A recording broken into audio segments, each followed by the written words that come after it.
بسم اللہ الرحمن الرحیم۔ معزز ناظرین اکرام، السلام علیکم۔ حکیم لقمان ایک ایسی شخصیت ہیں جن کا تذکرہ قرآن مجید میں سورہ لقمان میں آیا ہے۔ یہ واضح نہیں کہ وہ نبی تھے یا نہیں، البتہ وہ ایک بہت دانا آدمی تھے اور بہت سی حکایات ان سے منسوب ہیں۔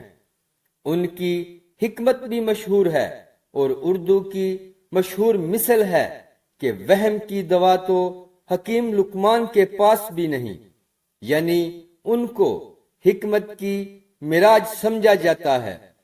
حکیم لقمان اللہ سے بہت محبت کرتے تھے اور ان کا ایمان بہت طاقتور تھا۔ حکیم لقمان کی مداح و ثنا اور ان کی بعض نصیحتوں کا تذکرہ قرآن مجید میں بڑی عظمت و شان کے ساتھ بیان کیا گیا ہے، اور انہی کے نام پر قرآن مجید کی ایک سورہ کا نام سورہ لقمان رکھا گیا۔ محمد بن اسحاق صاحب مغازی نے ان کا نسب نامہ اس طرح بیان کیا ہے: لقمان بن باور بن باہور بن تارخ۔ یہ تارخ وہی ہیں جو اللہ کے خلیل ابراہیم علیہ السلام کے والد ہیں، اور مورخین نے فرمایا کہ آپ ایوب علیہ السلام کے بھانجے تھے، اور بعض کا قول ہے کہ آپ ایوب علیہ السلام کے خالہ زاد بھائی تھے۔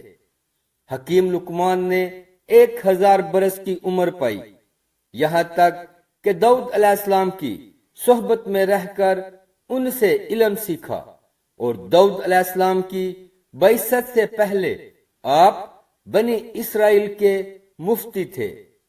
مگر جب داؤد علیہ السلام منصب نبوت پر فائز ہو گئے تو آپ نے فتویٰ دینا ترک کر دیا۔ حضرت اکرمہ اور امام شعبی کے سوا جمہور علماء کا یہی قول ہے کہ آپ نبی نہیں تھے، بلکہ آپ حکیم تھے، اور بنی اسرائیل کے نہایت ہی بلند مرتبہ صاحب ایمان اور بہت ہی نامور مرد صالح تھے، اور اللہ تعالیٰ نے آپ کے سینہ کو حکمتوں کا خزینہ بنا دیا تھا۔ قرآن مجید میں ارشاد باری تعالیٰ ہے: اور اس وقت کو یاد کرو جب لقمان نے اپنے بیٹے کو نصیحت کرتے ہوئے کہا کہ بیٹا، اللہ کے ساتھ شرک نہ کرنا، شرک تو بڑا بھاری ظلم ہے۔ حکیم لقمان عمر بھر لوگوں کو نصیحتیں فرماتے رہے۔ تفسیر فتح الرحمان میں ہے کہ آپ کی قبر مقام سرفند میں ہے جو رملہ کے قریب ہے، اور حضرت قتادہ کا قول ہے کہ آپ کی قبر رملہ میں مسجد اور بازار کے درمیان میں ہے، اور اس جگہ 70 انبیاء علیہم السلام بھی مدفون ہیں، جن کو آپ کے بعد یہودیوں نے بیت المقدس سے نکال دیا تھا، اور یہ لوگ بھوک پیاس سے تڑپ تڑپ کر وفات پا گئے تھے۔ آپ کی قبر پر ایک بلند نشان ہے، اور لوگ اس قبر کی زیارت کے لیے دور دور سے آیا کرتے ہیں۔ حکمت کیا ہے؟ حکمت عقل و فہم کو کہتے ہیں، اور بعض نے کہا کہ حکمت معرفت اور اصابت فی الامور کا نام ہے، اور بعض کے نزدیک حکمت ایک ایسی شے ہے کہ اللہ تعالی جس کے دل میں یہ رکھ دیتا ہے اس کا دل روشن ہو جاتا ہے، وغیرہ وغیرہ مختلف اقوال ہیں۔ اللہ تعالی نے حکیم لقمان کو نیند کی حالت میں اچانک حکمت عطا فرما دی تھی۔ بہرحال نبوت کی طرح حکمت بھی ایک وہبی چیز ہے۔ کوئی شخص اپنی جد و جہد اور کسب سے حکمت حاصل نہیں کر سکتا، جس طرح کے بغیر اللہ کے عطا کیے کوئی شخص اپنی کوششوں سے نبوت نہیں پا سکتا۔ یہ اور بات ہے کہ نبوت کا درجہ حکمت کے مرتبے سے بہت اعلیٰ اور بلند تر ہے۔ حکیم لقمان نے اپنے فرزند کو جن کا نام انم تھا، چند نصیحتیں فرمائی ہیں جن کا ذکر قرآن مجید کی سورہ لقمان میں ہے۔ ان کے علاوہ اور بھی بہت سی دوسری نصیحتیں آپ نے فرمائی ہیں جو تفاسیر کی کتابوں میں مذکور ہیں۔ مشہور ہے کہ آپ درزی کا پیشہ کرتے تھے، اور بعض نے کہا کہ آپ بکریاں چراتے تھے۔ چنانچہ ایک مرتبہ آپ حکمت کی باتیں بیان کر رہے تھے تو کسی نے کہا کہ کیا تم فلاں چرواہے نہیں ہو؟ تو آپ نے فرمایا کہ کیوں نہیں، میں یقیناً وہی چرواہا ہوں۔ تو اس نے کہا کہ آپ حکمت کے اس مرتبہ پر کس طرح فائز ہو گئے؟ تو آپ نے فرمایا کہ باتوں میں سچائی اور امانتوں کی ادائیگی اور بیکار باتوں سے پرہیز کرنے کی وجہ سے۔ بعض کتابوں میں لکھا ہے کہ حکیم لقمان نے فرمایا ہے کہ میں نے 4000 نبیوں کی خدمت میں حاضری دی ہے، اور ان پیغمبروں کے مقدس کلاموں میں سے 8 باتوں کو میں نے چن کر یاد کر لیا ہے، جو یہ ہیں: جب تم نماز پڑھو تو اپنے دل کی حفاظت کرو، جب تم کھانا کھاؤ تو اپنے حلق کی حفاظت کرو، جب تم کسی غیر کے مکان میں رہو تو اپنی آنکھوں کی حفاظت کرو، جب تم لوگوں کی مجلس میں رہو تو اپنی زبان کی حفاظت رکھو، اللہ تعالیٰ کو ہمیشہ یاد رکھو، اپنی موت کو ہمیشہ یاد کرتے رہا کرو، اپنے احسانوں کو بھلا دو، دوسروں کے ظلم کو فراموش کر دو۔ ان کی دانائی سے لبریز باتوں کی کچھ مثالیں بھی ہیں، اور لوگوں سے غرور کے ساتھ اپنا رخ نہ پھیر، اور زمین پر اکڑ کر مت چل، بے شک اللہ ہر متکبر اترا کر چلنے والے کو ناپسند فرماتا ہے۔ اس دنیا میں ایسے کوشش کرو جیسے یہی ہمیشہ رہنا ہے، اور آخرت کے لیے ایسے کوشش کرو جیسے کل مر جانا ہے۔ میں نے بولنے پر بارہا افسوس کیا ہے، مگر خاموش رہنے پر کبھی افسوس نہیں ہوا۔ اگر معدہ کھانے سے بھر جائے تو دماغ سو جاتا ہے۔ بے زبان اعضائے جسمانی اللہ کی عبادت و ریاضت سے قاصر ہو جاتے ہیں۔ میں نے عقل بے وقوفوں سے سیکھی، جن افعال سے وہ گھاٹا اٹھاتے ہیں میں ان سے پرہیز کرتا ہوں۔ عہد شکنوں اور جھوٹوں پر کبھی اعتماد نہ کرو۔ ایک قصہ معرف مثنوی نامی کتاب میں درج ہے کہ حکیم لقمان کے ایک امیر دوست نے کہیں سے تربوز منگوائے۔ وہ حکیم لقمان کو بہت پسند کرتا تھا، اس لیے اس نے حکیم لقمان کو بلایا اور تربوز کی کاشیں کھلانی شروع کر دی۔ حکیم لقمان بڑے مزے سے وہ کھاتے رہے اور شکریہ ادا کرتے رہے۔ جب ایک حصہ تربوز رہ گیا تو اس امیر آدمی نے کہا کہ اب میں بھی تو کھا کر دیکھوں کہ یہ کتنا میٹھا ہے جو آپ بہت خوش ہو کر کھا رہے ہیں۔ جب اس نے تربوز کھایا تو وہ انتہائی کڑوا تھا اور کھانا تقریباً ناممکن تھا۔ اس نے حیرت سے پوچھا کہ اے لقمان، آپ یہ کیسے کھا رہے تھے؟ انہوں نے جواب دیا کہ اے دوست، آپ کے ہاتھوں سے سینکڑوں اچھی چیزیں پائی ہیں جن کے شکرانے سے میری کمر جھکی ہوئی ہے۔ مجھے شرم آئی کہ وہ ہاتھ جو مجھے بہت اچھی چیزیں عنایت کرتا تھا، اگر اس سے ایک دن کوئی کڑوی چیز ملے تو میں اس سے انکار کر دوں۔ اے دوست، اس بات کے لطف نے کہ یہ تربوز آپ کے ہاتھوں سے آیا ہے، اس نے اس کی کڑواہٹ کو مٹھاس میں بدل دیا ہے۔ اس بات سے یہ سبق ملتا ہے کہ اللہ تعالیٰ نے انسان پر بے شمار نعمتیں نازل کی ہیں، چنانچہ اگر انسان کو کچھ تکلیف ملے تو فوراً ناشکرہ بن کر شکایت نہیں کرنی چاہیے۔ قصص القرآن میں حکیم لقمان کا زمانہ 3000 قبل مسیح قرار دیا گیا ہے، لیکن بعض مفسرین و مورخین انہیں داؤد علیہ السلام کا مصاحب بتاتے ہیں۔ اس طرح ان کا زمانہ 1100 قبل مسیح کے لگ بھگ بنتا ہے۔ بہرطور اہل عرب ان کے حالات اور خاندان و نسب سے متعلق اختلاف کے باوجود لقمان یا حکیم لقمان کو ایک مشہور شخصیت تسلیم کرتے ہیں اور صحیفہ لقمان کے نام سے ان کے حکیمانہ اقوال کو قدر و منزلت کی نگاہ سے دیکھتے ہیں۔ تاریخ قدیم میں لقمان نام کی ایک اور شخصیت کا پتہ چلتا ہے جو اداسانیہ میں ایک نیک بادشاہ گزرا ہے اور خالص عرب نژاد ہے۔ ابن جریر، ابن کثیر اور سہیلی جیسے مستند مورخین کی رائے ہے کہ مشہور لقمان حکیم افریقی النسل تھے اور عرب میں ان کی آمد بحیثیت غلام ہوئی تھی۔ ابن کثیر کے بقول لقمان نبی نہیں تھے اور نہ ان پر وحی نازل ہوئی۔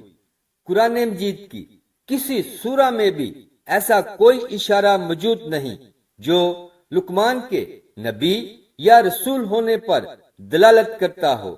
البتہ ابن اسحاق نے وہب بن منبع کی روایت سے ابن عباس کا یہ قول نقل کیا ہے کہ وہ نبی تھے مگر رسول نہیں تھے، لیکن بیشتر علماء سیر ابن اسحاق کے اس قول سے اتفاق نہیں کرتے۔ روز الانف اور تفسیر ابن کثیر میں لقمان کا شجرہ نسب لقمان بن انکایا سارا بن سندون درج ہے۔ ان کتب کے مطابق وہ سوڈان کے نوبی قبیلہ سے تعلق رکھتے تھے۔ پستہ قد، بھاری بدن، سیاہ رنگ، ہونٹ موٹے اور ہاتھ پیر بدے تھے، مگر وہ بلا کے نیک، عبد و زاہد، صاحب حکمت اور دانا تھے۔ اللہ تعالیٰ نے انہیں حکمت سے وفر حصہ عطا فرمایا تھا۔ تاریخ ابن کثیر میں ابن عباس رضی اللہ عنہ سے منقول ہے کہ لقمان نجاری کا پیشہ کرتے تھے۔ البتہ سعید بن مسیب کے بقول لقمان مصری سوڈانی تھے اور ان کے ہونٹ بہت موٹے تھے۔ اللہ نے انہیں اگرچہ نبوت عطا نہیں کی مگر حکمت و دانائی سے وافر حصہ دیا۔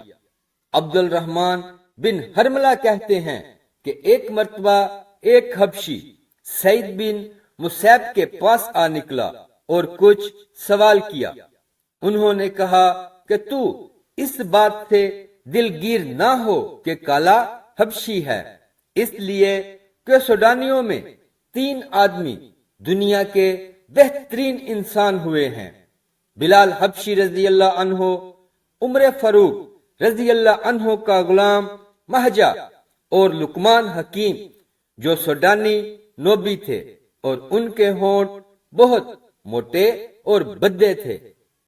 مشہور مورخ محمد بن اسحاق کہتے ہیں کہ لقمان حکیم عرب کے مشہور قبیلہ عاد یعنی عرب بائدہ کی نسل سے تھے اور غلام نہیں بلکہ بادشاہ تھے۔ وہب بن منبع کا کہنا ہے کہ جب شداد بن عاد کا انتقال ہوا تو حکمت اس کے بھائی لقمان کو ملی اور اللہ نے لقمان کو وہ چیز عطا فرمائی جو اس زمانے کے انسانوں میں سے کسی کو نہیں عطا کی تھی۔ اللہ تعالی نے اسے 100 انسانوں کے برابر ادراک و حاسہ عطا فرمایا تھا اور وہ اپنے زمانے کے لوگوں میں سب سے زیادہ طویل قامت تھے۔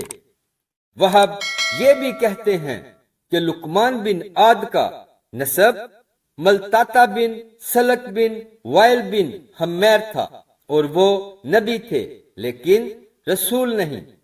عرض القرآن کے مصنف بھی یہی دعویٰ کرتے ہیں کہ لقمان حکیم اور لقمان بادشاہ ایک ہی شخصیت ہے، اور وہ عدسانیہ کے نیک بادشاہوں میں اور بہت بڑے حکیم و دانا تھے، اور عرب میں لقمان کے نام سے جو صحیفہ منسوب تھا وہ انہی لقمان عاد کا ہے۔